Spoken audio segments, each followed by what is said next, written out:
자, 이 문제 같은 경우는 이제 인포그래픽 형태로 자료가 제시되어 있죠. 사실 뭐 저 개인적인 생각인데, 저 같은 경우에는 오히려 이렇게 인포그래픽 형식으로 자료가 제시되어 있으면 오히려 조금 더 자료를 찾는 게 어렵더라고요. 그러니까 익숙한 뭐 정형적인 표로 나와 있는 경우가 좀 자료를 해석하기가 편하고요. 이런 경우는 좀 꼼꼼히 읽어봐야 됩니다. 아무튼 저 개인적인 느낌일 수도 있지만, 여러분들이 자료에 뭐 이름 단위 이런 것들을 좀 꼼꼼히 읽어봐야 되는 겁니다. 그리고 제목도 잘 봐야 되고요. 자, 그래서 문제들을 쭉 보다 보면 그 좀 독특한 장치가 하나 있죠. 여기에서는 지금 이번에 모든 회원은 1개 또는 2개의 공제제도에 가입한다 라는 장치가 있어요. 이게 장치가 어떤 거랑 관련 있는 것도 일단 한번 보겠습니다. 나중에. 일단 이 문제를 풀어가는데, 1번 장기저축급여 가입 회원 수면 쭉 찾아봐야겠죠. 이제 이런 게 좀 까다로울 수가 있다고요. 장기저축급여 가입 회원이 어디 있지? 장기저축급여가 여기하고 여기 2개 있어요. 봤더니 회원 수가 여기 나와 있는 명으로 끝나는 거, 단위 같은 거 확인하면 되겠죠. 그게 전체 회원의 85% 이하라고 물어봤어요. 전체 회원은 어디 있나? 이걸 다 더하면 큰일 납니다.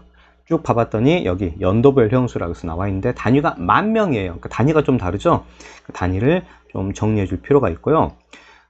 적당히 우리가 3자릿수 정도로 비교하면 좋으니까, 자, 1번 같은 경우에는 얘는 판단을 해줄 때, 1번은 여기 744를 분자로 하면 단위가 이제 1000이죠. 그러니까 이것도 1000으로 환산해 주면 850이 이렇게 되고요. 이게 지금 85% 이하인지를 보는 건데, 이걸 판단할 때 85%면 완전 예쁜 비율은 아니잖아요. 그래서 여러분들이 습관적으로 이렇게 1000분의 850에서 차이 비율 비교법을 쓸 생각을 가지고 접근하면 좀 편하겠습니다. 그래서 여기서는 여기 차이 빼면 약 한 148, 150, 148 이렇게 나오죠. 148. 여기서 여기를 빼주면 지금 96 이렇게 나오네요. 그죠? 그래서 빼주면 지금 106이 나와요. 106 이렇게. 자, 그렇다고 하면 여기서 판단을 해 줄 때 어떻게 비교해도 된다? 요거랑 요걸 비교해도 되죠? 그죠? 근데 비교를 해 보시면 알겠지만 이 비율이 이 비율보다 더 큽니다. 그죠? 여기는 즉 약 한 3분의 2 정도보다 살짝 더 큰 값인데, 여기는 그거보다 훨씬 크죠? 비율적으로. 그죠? 여기서 그래서 이 부분이 더 크기 때문에 1번은 옳지 않다. 문제에서 옳지 않은 걸 찾으라 그랬거든요. 그렇기 때문에 1번이 옳지 않기 때문에 정답은 1번으로 지금 판단이 돼버립니다. 그래서 이 문제는 좀 약간 정답 자체는 되게 쉽게 결정나 버리기 때문에, 그죠? 실전에서는 조금 당황스러울 수도 있습니다. 이런 것들도 이제 몇 개 있죠. 그러니까 이럴 때의 전략도 중요해요. 실전에서는. 그러니까 이런 게 있으면 너무 답이 쉽게 나왔는데, 그러면 이럴 때 이제 다른 것들을 혹시나 읽어보기 시작하면 이제 오히려 이 문제는 굉장히 개미지옥처럼 빠져들게 돼 있습니다. 이럴 때는 제가 추천드리고 싶은 방법은 우선 1번을 다시 한번 침착하게 다시 풀어봐라. 이게 제가 제안드리는 방식입니다. 그렇게 해야만 여러분들이 최소한의 노력을 들여서 정답을 결정할 수가 있겠죠. 그래서 좀 너무 답이 쉽게 나왔다 생각하면 이제 다른 것들을 보는 것보다는 그걸 다시 한번 더 검토를 해보는 게 맞는 것 같습니다. 그런 것들도 실전에서 체크해 주면 되고, 이미 답은 결정나 버렸지만 다른 선택지들이 공부할 게 많아요. 그래서 다른 선택지를 볼게요. 자, 2번 공제제도의 총 자산 규모는 40조 원 이상이다. 공제제도의 총 자산 규모, 이건 어떻게 할 수 있느냐? 그러니까 이게 데이터가 많기 때문에 어디를 가지고 얘를 알 수 있을 것인가를 빨리 체크해야 되는데, 여기 보시면 자, 장기저축급여에 대한 비율이 나와 있죠. 그러니까 이거 일종의 구성비입니다. 구성비를 통해서 우리가 확인할 수가 있는 겁니다. 그래서 여기는 산식을 적어드리면 어떻게 계산해야 되냐면, 자, 27.3조를 0.645로 나눈 거, 이게 이제 얼마? 40조 원 이상이 되는지를 이렇게 확인해 봐야 되는 겁니다. 이해하시겠어요? 그래서 좀 눈치가 있으신 분들은 이걸 조금 빨리 비례관계로 이행할 수도 있는데, 이제 어떤 거냐면 0.645가 대충 0.67 정도에 가까우니까 이게 분수로 머릿속으로 환산하면 뭐 10분의 6 또는 뭐 여러 가지 5분의 3 정도도 가깝고, 또는 이게 3분의 2에 좀 가깝기도 합니다. 여러분 좀 그렇지 않나? 이게 좀 3분의 2에 좀 가깝네? 이런 생각을 할 수도 있어요. 여기를 1로 만들려면 여기다가 2분의 3을 곱하면 1에 가까워집니다. 좀 그런 아이디어를 통해서 여기다가 2분의 3 정도를 곱해서 이 값이 40조를 넘는지, 그러니까 여러 가지 되게 많은 스킬이 있어요. 여러 가지 되게 많은 스킬이 있는데 그런 것들도 괜찮고, 아니면 그냥 이 40% 정도는 너무 40조는 너무 간단하기 때문에 이렇게 직접 이렇게 곱셈하는 것도 간단하죠. 그래서 6, 4, 24, 4, 4, 16 이렇게 해보면 여기가 더 크다라는 걸 확인할 수가 있기 때문에 옳구나라고, 이렇게 옳은 선택지다라는 걸 알 수 있습니다. 아무튼 판단할 때 되게 여러 가지 계산 스킬들이 많다는 겁니다. 자, 이때는 이 40조가 매우 간단한 한 자리 숫자이기 때문에 이렇게 곱셈으로 판단하는 게 괜찮아 보인다는 게 일단 제 의견입니다.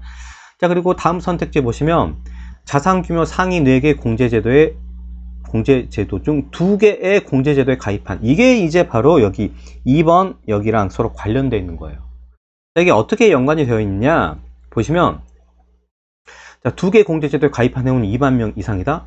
3번 요거는 지금 어떤 내용일까 봤더니, 지금 공제제도 상위 4개니까 여기가 상위 4개가 장기 퇴직 목돈 분할이죠. 그죠?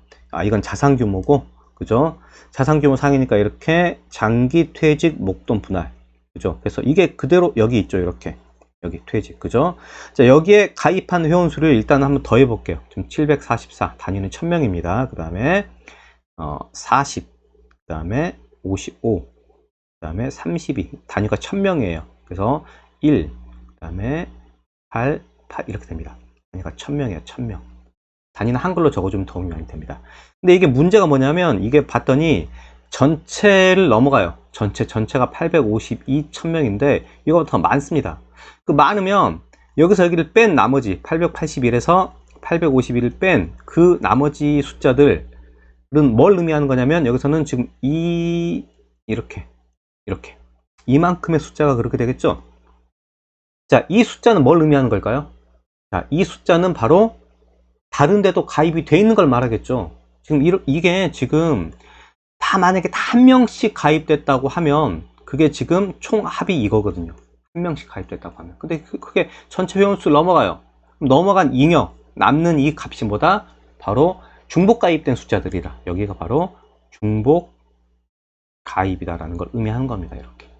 이해하시겠어요? 근데 중복 가입인데 어떤 장치가 있느냐? 1개 또는 2개밖에 가입을 못해요. 그러면 이 중복 가입자들은 다 어떻게 돼요? 2개에 가입되어 있는 가입자들 의미하는 겁니다. 되게 좀 재밌는 문제입니다. 그죠?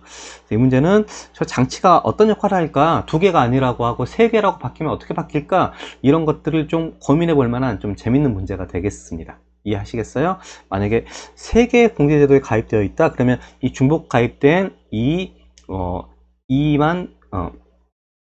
숫자들이 좀 다르게 해석될 수도 있겠죠? 그래서 여러분들이 그런 것들도 다른 식으로 문제가 나올 가능성도 있으니까요. 이 장치에 대해서 한번 잘 고민해 보시기 바랍니다. 그래서 여기도 우리가 옳은 내용이다라고 해서 체크할 수가 있고요. 4번 충청의 장기저축급여. 충청의 장기저축급여 가입 회원 수는 15개 지역 평균 장기저축급여보다 많다. 이게 4번도 계산을 잘 봐야 됩니다. 충청이 지금 이렇게 돼요. 충청이 61.8, 1000명이라고 적게요. 1000명 단위가. 그죠? 이게 지금 평균이니까 15개 지역이니까 852, 1000 이렇게. 이걸 판단하는 거죠. 그죠? 이것도 우리가 간단하게 이렇게 곱셈 비교로 확인하는 게 더 편하겠죠? 그래서 머릿속으로 6일은 6, 6을 30 이것만 해도 여기 넘어가죠? 그래서 이것도 참이다라는 걸 확인할 수가 있습니다. 그죠? 그러니까 머릿속으로 산식을 생각한 다음에 항상 이걸 나눠서 계산하거나 이래야 되는 건 아니라는 거, 곱셈 비교 같은 걸로 바꿔서 풀면 더 편합니다. 보통은 그것도 체크를 해 두시길 바랍니다. 그리고 5번 공제제도별 1인당 구자수. 1인당 구자수니까 지금 구자를 지금 사람 수로 나눠야겠죠. 그래서 지금 5번 같은 경우에는 장기저축급여 계산해주면 장기저축급여가 여기죠. 그래서 1인당 구자수니까 지금 744, 그 다음에 449 뒷자리 똑같이 빼주고 뒤에는 이렇게 똑같은 자릿수로 체크해주 744, 그 다음에 449 이렇게 보통 우리가 세 자리 정도로 유효하게 보고 비교하는 겁니다. 뒤에 똑같이 나와 있는 것들은 무시하고, 여기가 지금 분할급여 같은 경우는 여기죠. 이것도 이렇게 무시해주면 됩니다. 똑같이. 그래서 여기도 계산해주는데 뭐 2만 유효하게 볼 수는 없으니까, 자, 분할급여 같은 경우에는 지금 32, 32, 144, 32, 그 다음에 2인데 여기는 2만 남겨두면 너무 유효 숫자가 적잖아요. 그러니까 이렇게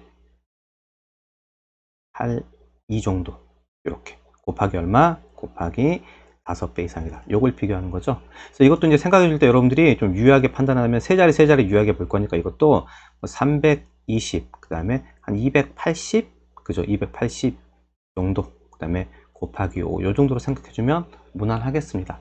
그리고 이거 어떻게 처리하느냐? 이건 5가 간단한 계산이니까 여기다 이렇게 곱해서 처리를 해주면 되겠죠. 그래서 보통 분수 계산할 때 5, 20, 5, 8에 40 이런 식으로 해가지고 우리가 처리를 해주면 되겠습니다. 이렇게. 이해하시겠죠? 그래서 이런 스킬들을 가지고 우리가 처리를 해줘서 문제를 풀어가면 되겠습니다. 소수점으로 이렇게 찍혀있던 부분이니까 여기가 우리가 아까 한 자리씩 올렸죠? 아까 한 자리씩 올렸으니까 이렇게 여기랑 여기를 비교해 주면 되는 겁니다. 이런 식으로 우리가 5번 같은 경우에는 뭔가 자릿수 차이가 많이 나기 때문에 적절하게 뭔가 자릿수를 유효하게 보는 스킬, 이런 것들이 좀 필요합니다. 그래서 요걸 비교해 주면 되고요. 지금 보시면 여기가 크다는 걸 쉽게 확인할 수가 있겠죠. 그죠? 여기는 50%가 안 되고 50% 넘어갑니다. 그래서 이런 식으로 확인해 주면 5번도 옳은 내용이다라고 확인해 줄 수가 있어요. 그러니까 처음 배우다 보면 여러분들이 이제 처음 자료에서 보다 보면 오히려 5번 같은 문제가 되게 까다롭죠. 왜냐하면 자릿수 같은 게 좀 처리가 안 되고 어느 정도 유효하게 볼 것이냐, 이런 것들이 좀 애매하기 때문에 어렵습니다. 제가 이렇게 적어드렸지만 실전에서는 좀 이런 느낌으로 보면 됩니다. 그래서 지금 이게 분모, 이게 분자인데 보통 세 자리 정도 유효하게 보는 게 좋기 때문에 여기를 기준으로 우리가 이렇게 봤다면 여기도 이제 이렇게 끊어내야 되는데 이렇게 해버리면 어떻게 돼요? 유효 자릿수가 너무 적잖아요. 그러면 똑같이 우리가 여기 32분의 2라고 하면 안 되고요. 그죠? 2.8, 2 정도 이렇게, 그죠? 이렇게 보고 우리가 또 세 자릿수로 맞추려면 320, 그 다음에 여기는 28, 이 정도로 각각 똑같이 10배 해줘가지고 맞춰주는 느낌? 이 정도로 계산해주면 우리가 무난하게 계산할 수가 있습니다. 그죠? 그래서 이렇게 자릿수 맞춤하는 것도 여러분 연습을 해 두시길 바랍니다.